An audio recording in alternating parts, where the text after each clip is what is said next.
Hello friends, welcome to mathematical doctor Sunil Gupta online class. आप सभी का मेरे यूट्यूब चैनल में स्वागत है। जैसे कि आप जानते हैं कि मैं आपको वेक्टर स्पेस बेस्ड आपको क्वेश्चन सॉल्व करा रहा हूं, जिसमें हमने प्रीवियस क्लास में हमने बेसिस ऑफ वेक्टर स्पेस के बारे में हमने क्वेश्चन सॉल्व किए थे। अगर आपको वेक्टर स्पेस रिलेटेड और भी वीडियो लेक्चर देखने हैं तो आप लेक्चर के डिस्क्रिप्शन बॉक्स में जाइएगा। वहां पर आपको बेसिस ऑफ यानी कि वेक्टर स्पेस बेस्ड यानी लीनियर अलजेब्रा बेस्ड आपको जितने भी हमने वीडियो लेक्चर अभी तक अपलोड किए हुए हैं वो सारे वीडियो लेक्चर आपको वहां पर मिल जाएंगे। तो अगर आप मेरे यूट्यूब चैनल पहली बार आए हुए हैं या यूट्यूब चैनल पे आपने मैंने सब्सक्राइब नहीं किया हुआ है, चैनल को सब्सक्राइब कर लीजिए, बेल आइकन को प्रेस कर लीजिए, जिससे आपको ऐसे मोर इंफॉर्मेटिव वीडियो आपको लेक्चर आपको मिलते रहे। तो आइए देखते हैं कि आज का हमारा क्वेश्चन क्या है, किस प्रकार से वो सॉल्व किया जाएगा। क्वेश्चन हमारे सामने है कि if s equal to alpha beta gamma is a basis of b3 of r, then show that s dash alpha plus beta beta plus gamma gamma plus alpha is also basis of b3 of r। देखिए, इस question में हमसे पूछा हुआ है कि पहले बताइए कि हमारे पास एक हमें वेक्टर्स एक हमें सेट दे रखा है b3 s वेक्टर दे रखा है b3 ऑफ r का, जो कि ऑलरेडी पहले से एक बेसिस है। क्या है वो? पहले से एक बेसिस है। अगर कोई हमारे पास बेसिस होता है तो वहां पे वो दो प्रॉपर्टी को होल्ड करता है। नंबर वन कि वो एल आई होगा, और नंबर टू कि उस बेसिस पर वो हमारे पास L of S equal to v3 हमारे पास होगा। अब हमारा टारगेट ये है कि हमें इस एस डैश को हमें यहाँ पर बेसिस बताना है। अगर हमें इस एस डैश को अगर हमें बेसिस बताना है, इसका मतलब ये हुआ कि मुझे इस सेट को पहले एल आई बताना पड़ेगा और उसके बाद मुझे बताना पड़ेगा कि ये हमारे पास एल ऑफ एस डैश जो होगा v3 के बराबर होगा। तो आइए वन बाय वन समझते हैं कि किस प्रकार से हम यहां पर इसको प्रूफ करेंगे। तो सबसे पहले आपके पास गिवन क्या है? सॉल्यूशन हमारे पास क्या है? Given s equal to alpha beta gamma is a basis of V3 of R. That is, number one, S is Li यानी कि linearly independent. Number two, L of S equal to V. Okay, ये दो चीज हमारे पास यहां पर available है। अब हमें प्रूफ क्या करना है? To prove S dash equal to alpha plus beta beta plus gamma then gamma plus alpha is a basis of V3 of R। तो इसके लिए हमें क्या प्रूव करना पड़ेगा? फॉर दिस इसको हम यहां नहीं लिखते हैं, तो वन बाय हम देखते हैं कि इसको किस प्रकार से प्रूव करेंगे। तो पहला हमारा काम है number one, S dash is L आई। हम क्या करेंगे? पहले एस डैश को हम एल आई प्रूफ करेंगे। तो अब जैसे कि आप जानते हैं कि अगर हमें किसी भी सेट को जो कि नॉन एम्प्टी है उसको अगर हमें लीनियरली इंडिपेंडेंट प्रूफ करना है, तो हमारे पास जो कंडीशन है सारे के सारे स्केलर हमारे पास जीरो होना चाहिए, या अगर हम रैंक मेथड से निकालना चाहते हैं या मैट्रिक्स मेथड से निकालना चाहते हैं उससे भी हम निकाल सकते हैं। तो अब समझते हैं कि इसको कैसे हम प्रूफ करेंगे। अब हमारे पास यहाँ पे वेक्टर कितने? 1 2 3। इसका मतलब ये कि इसके कोरस्पॉन्डिंग में एक स्केलर ले लेते हैं ए, इसके कोरस्पॉन्डिंग स्केलर ले लेते हैं बी, और इसके कोरस्पॉन्डिंग में ले लेते हैं स्केलर सी। तो suppose A B C belongs to R and alpha plus beta beta plus alpha gamma और gamma plus alpha belongs to S dash such that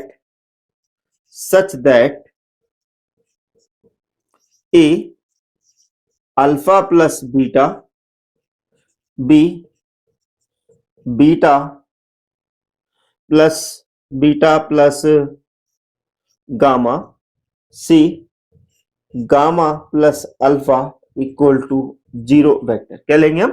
zero vector. इसका अंदर हम मल्टीप्लाई कर देते हैं, तो क्या मिलेगा? A alpha A beta B beta, B gamma plus C gamma, C alpha equal to 0 vector. अब यहां पर हमारे पास जहां पर हम देख रहे हैं कि ए कॉमन निकल रहा है, वहां से हम ए कॉमन निकाल लेते हैं और साथ में देखते हैं कि वैल्यू हमारे पास किस प्रकार से अरेंज हो रही है। तो कैसे अरेंज करते हैं इसको हम आपको वन बाय वन यहां पर बता रहे हैं। तो हमने अल्फा को कॉमन निकाला, अल्फा हमारे पास किस में दे रहा है, इसमें दे रहा है और इसमें दे रहा है, तो कितना आएगा मेरे पास, this is A plus C alpha. Beta किस में मिल रहा है, इसमें और इसमें मिल रहा है, तो हमने बीटा निकाल लिया, यानी कि ए प्लस बी बीटा। और गामा किस में मिल रहा है हमें, इसमें और इसमें मिल रहा है, तो B plus C gamma equal to 0 vector. अब जैसे कि मैंने यहां पर लिखा हुआ है कि मेरे पास जो एस जो है वो एल आई है। अगर एस एल आई है तो इसका मतलब ये निकलता है कि इसके जितने भी हमारे पास वेक्टर के स्केलर होंगे वो सारे के सारे 0 होंगे। Since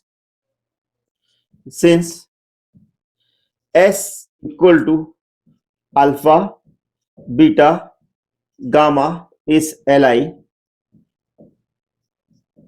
then by definition of Li, a plus c equal to 0, a plus b equal to 0 और b plus c equal to 0, हमें ये इक्वेशन मिलेगी। अब हमें ये इक्वेशन मिली है, अगर ये सारे के सारे हमारे पास 0 के इक्वल है तो इसका मतलब ये निकलता है, this implies that the coefficient matrix A is, तो A इक्वल टू कितना होगा हमारे पास, तो A का कोफिशिएंट 1, B का कोफिशिएंट 0, C का कोफिशिएंट 1, A का कोफिशिएंट 1, B का कोफिशिएंट 1, C का कोफिशिएंट 0, A का कोफिशिएंट 0, B का कोफिशिएंट 1 और C का कोफिशिएंट 1। तो हमारे इस प्रकार से मैट्रिक्स मिलेगा। अब इसका हम निकाल लेते हैं डिटर्मिनेंट, तो डिटर्मिनेंट ऑफ ए, तो ऑब्वियसली कितना मिलेगा, 1, 1 minus 0 then 0, 1 minus 0 then 1, 1 minus 0। Okay, तो ये कितना हो गया, 1, ये हो गया 0, ये हो गया 1, तो हमारे पास आ गया 2 which is not equal to 0। ठीक है, तो हमने ये जो कोफिशिएंट मैट्रिक्स बनाई है वो किसके लिए बनाई हुई है, हमने बनाई हुई है एस डैश के लिए। तो therefore rank of A equal to 3 equal to number of unknown scalars, so this implies that S dash is Li, तो हमारे पास क्या होगा, S dash Li बन जाएगा। तो देखिए सिंपल तरीका ये है कि अगर हमने किसी को, हमारे पास एक ऑलरेडी पहले से कोई सेट दे रखा है और हमें किसी दूसरे सेट को उसकी हेल्प से हमें बेसिस बताना है, तो हमने पहला पार्ट हमने प्रूव कर दिया कि हमारे पास एस डैश एल आई बन गया। अब सेकंड पार्ट हमारे पास ये होगा कि हम प्रूव करेंगे कि L of S dash equal to V, जबकि मेरे पास L of S equal to V है। तो अब इस चीज को हम कैसे प्रूव करते हैं, तो वो मैं आपको नेक्स्ट बता रहा हूं, तो आप पहले इतना नोट कर लें, फिर इसके आगे हम इसको हम सेकंड पार्ट करने वाले हैं। L of S equal to V three, तो L of S equal to V three कैसे प्रूव करते हैं, आप इसको बिल्कुल ध्यान समझिएगा, इसका लॉजिक क्या है। अगर हमें L of S equal to V three बताना है तो हम क्या करेंगे कि वी थ्री से एक वेक्टर लेंगे हम टी, क्या लेंगे, वी थ्री से एक वेक्टर लेंगे टी, और इस टी को इस एस डैश के वेक्टर के लीनियर कॉम्बिनेशन में लिखने की कोशिश करेंगे। अगर हमारे यहाँ टी इस एस डैश के वेक्टर के लीनियर कॉम्बिनेशन की फॉर्म में लिखने में हम अगर कामयाब हो जाते हैं तो हम बोलेंगे कि एल ऑफ एस डैश जो होगा वो V3 के बराबर होगा।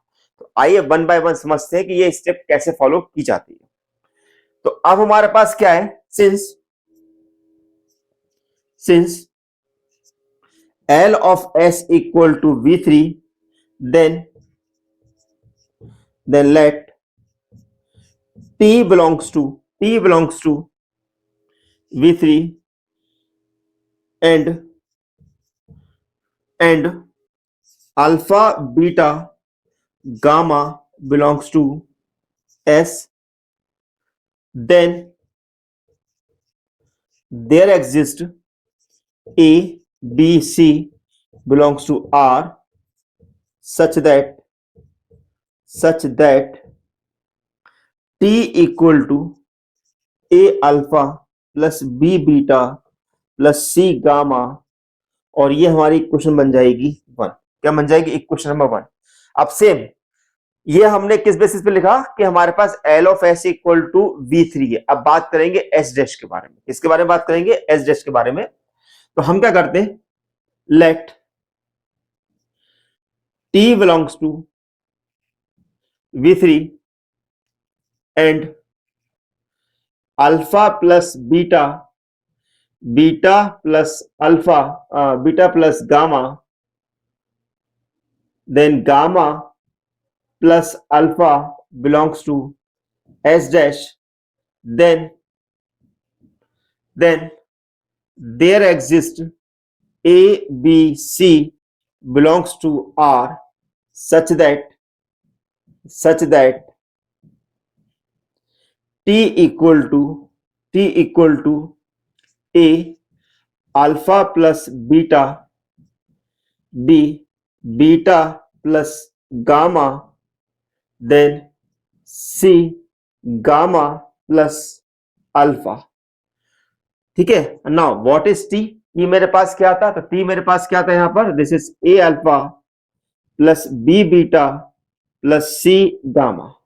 ओके, तो अब हम क्या करते हैं, यहां पर एबीसी की फॉर्म में ना लिखते इसको हम यहां पर क्या कर देते हैं, थोड़ा सा इसको चेंज कर देते हैं। This is X, this is Y and this is Z, क्योंकि फिर दोनों सेम बन जाएंगे ना। तो हमने यहां पर लिख दिया this is X Y and Z. Okay, तो जेड हमने ले लिया, तो हमारे पास क्या मिलेगा? अब यहां पे हम अल्फा को बाहर निकाल, तो अल्फा कौन कौन देगा? एक्स देगा और जेड देगा, है ना। देन बीटा कौन देगा? हमारे पास एक्स देगा और वाई देगा, दिस इज बीटा। और गामा कौन देगा हमको? गामा कौन देगा हमें? वाई देगा, वाई मिलेगा और जेड मिलेगा। अब हम दोनों तरफ कंपेयर कर रहे थे, equating both side, equating both side. देखिए बच्चों, हमारा यहाँ पे टारगेट क्या है? हम यहाँ पे इस एक्स वाई और जेड के वैल्यू निकालना चाहते हैं, जिससे कि हमारे पास ये टी जो है इसके लीनियर कॉम्बिनेशन के फॉर्म में आ जाए। तो अब हम क्या करेंगे? तो हमारे पास क्या मिलेगा? This is X plus Z equal to A. Now say this equation number, इसको मैं इक्वेशन नंबर 2 बोल देता हूं क्योंकि मैं जरूरत पड़ेगी। This is 3 Y plus sorry X plus Z, X plus Y equal to B, this is 4, और y plus Z equal to C, this is 5। अब मुझे इन तीनों इक्वेशन को सॉल्व करना है और सॉल्व करने के बाद मुझे वैल्यू को निकालना है। हम क्या करते हैं, तीनों इक्वेशन सॉल्व करने का तरीका, हम तीनों इक्वेशन को उठाकर जोड़ देते हैं। एडिंग 3 4 एंड 5 वी गेट, तीनों इक्वेशन को अगर हम जोड़ेंगे तो क्या मिलेगा हमें? This is 2 X plus Y plus Z ना, 2 बार एक्स आया हुआ है, 2 बार वाई आया हुआ है, 2 बार जेड आया, इक्वल टू क्या मिलेगा मुझे? This is A plus B plus सी।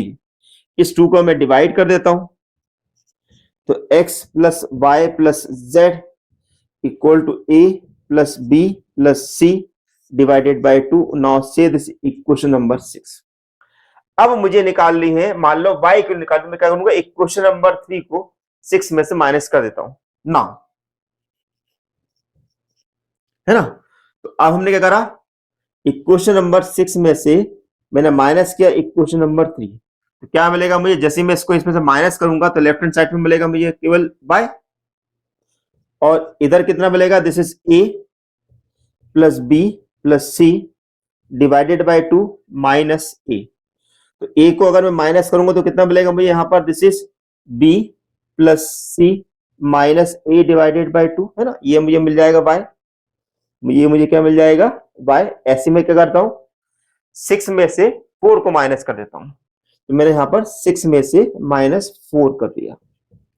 तो 6 में से -4 करूंगा तो यहाँ क्या बचेगा मेरे पास, x प्लस वाई है, तो यहाँ क्या बचेगा, ओनली z इक्वल टू क्या मिलेगा, a plus b plus c divided by 2 minus b। तो b को माइनस करूंगा तो कितना आएगा, this is z equal to this is a plus c minus b divided by 2, है ना। इसी बेसिस पे मैं यहां लिख सकता हूं, अगर मैं 6 में से 5 को माइनस करूं तो 6 में से अगर 5 को माइनस करता हूं, मैं इस चीज को यहां पे डायरेक्ट लिख रहा हूं, 6 माइनस 5 अगर मैं करता हूं तो मुझे डायरेक्ट क्या मिलेगा, y प्लस जेड, तो मुझे क्या मिलेगा, x मिलेगा, और x मिलेगा, इसका मतलब क्या होगा कि a plus B plus C minus by C, यानी कि हमारे पास क्या मिल जाएगा, this is a plus B minus C divided by 2, ऐसे करके वैल्यू मिल जाएगी। अब मुझे ये चेक करना है कि जो भी मुझे y z और x मिले हैं, इसको उठा के मैं इक्वेशन नंबर 2 में रखूंगा और चेक करूंगा क्या t इसका लीनियर कॉम्बिनेशन बन पा रहा है कि नहीं बन पा रहा है। अगर t इसका लीनियर कॉम्बिनेशन बन गया तो हम ये बोल देंगे कि हमारे पास L ऑफ S डैश जो है B3 के बराबर है। तो पहले आप इतना नोट कर लो, फिर इसके आगे हम बात करते हैं। जैसे कि आपने अभी नोट कर लिया था कि y इक्वल टू हमारे पास मिला है b plus C minus A upon 2, z हमारे पास मिला था a plus C minus B upon 2, और x मिला था मुझे a plus B minus C. अब हम क्या करेंगे कि इस वैल्यू को x y z को हम अपने इक्वेशन नंबर 2 में रखेंगे, या बोल सकते हैं कि इक्वेशन नंबर 3 में रख सकते हैं, जो भी हम कहना चाहें। तो मान लो हम इक्वेशन नंबर 3 यहां पर लिख देते हैं, इक्वेशन नंबर 3 में हम रख सकते हैं। हमारा पर्पस ये है कि t की वैल्यू इतने के बराबर हमें दिखना चाहिए, तो उसके लिए हम क्या करेंगे, इस वैल्यू को हमने रखा इक्वेशन नंबर 3 में। इक्वेशन नंबर 3 में अगर हम रखते हैं तो हमारे पास बच्चों क्या मिलेगा, x की value a plus B minus C upon 2, या इक्वेशन नंबर 2 में हम रखा तो b की वैल्यू, y की वैल्यू हो गई हमारे पास b plus C minus A upon 2, z की value c plus A minus A upon 2। अब इसमें से हम अल्फा, अल्फा को हमने कॉमन निकाला, इसी प्रकार बीटा, बीटा को हमने कॉमन निकाला, और इसी प्रकार गामा, और हमने गामा को कॉमन निकाल लिया, right. Alpha plus beta, beta plus gamma, और ये हमारे पास गामा प्लस अल्फा हमारे पास हो जाएगा, राइट। अब हमारे पास जब वैल्यू आई है तो हमारे पास क्या, अल्फा की वैल्यू कितनी, a plus B minus C upon 2, ये लिख दी। दूसरे अल्फा की वैल्यू मेरे पास कितनी है, alpha plus beta, beta plus alpha, ये हमारे पास अल्फा है ना, ये थोड़ा गलत लिखा गया है, दिस इज अल्फा।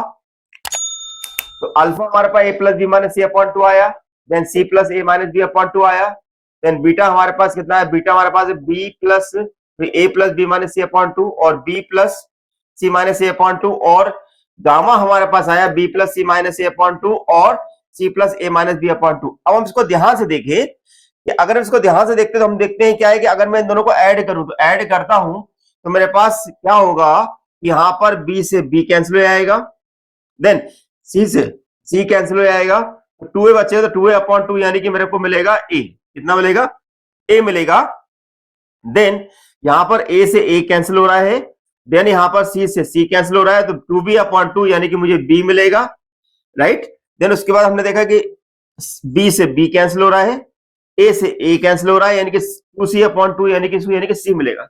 तो हमने क्या देखा कि जो भी हमारे पास L of S1 equal to B3 अगर हमें लिखना था, तो हमने क्या करा कि जो S के जो वेक्टर थे उसको हमने L ऑफ S डैश के बराबर बता दिया, क्योंकि ऑलरेडी मेरे पास L ऑफ S जो है V3 के बराबर है, और हमारे पास L of S equal to L of S dash आ गया, तो हम यहां लिख सकते हैं कि भाई L of S dash equal to V3।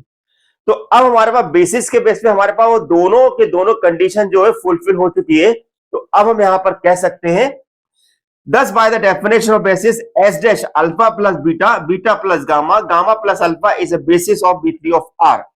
तो डिफरेंट मैंने आपको एक ऐसा क्वेश्चन सॉल्व करा हुआ है जिसमें आप समझेंगे कि कैसे हम किसी भी क्वेश्चन में बेसिस, अगर हमें किसी क्वेश्चन में दे रखा है एक सेट और दूसरे सेट को उसकी हेल्प से बेसिस बताना है, तो कैसे बना सकते हैं। अगर आप मेरी ऑनलाइन क्लास में ज्वाइन करना चाहते हैं तो ऑनलाइन क्लास मेरी स्टार्ट हो रही है, उसमें आप ज्वाइन कर सकते हैं। अगर आप मेरे ई नोट्स परचेस करना चाहते हैं, ई नोट्स परचेस कर सकते हैं।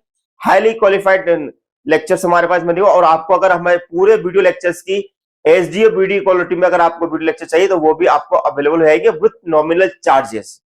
तो अगर आपको मुझसे किसी भी प्रकार का कोई भी कांटेक्ट करना है तो आप देखेंगे डिस्क्रिप्शन बॉक्स में मेरा मोबाइल नंबर, ईमेल आईडी वहां पर मेंशन किया हुआ है, वहां पर आप उसे देखिएगा और मुझसे कांटेक्ट कर सकते हैं। मेरे व्हाट्सएप ग्रुप से जुड़ सकते हैं, आपको किसी भी प्रकार की क्वेरी हो तो वहां पर पूछ सकते हैं।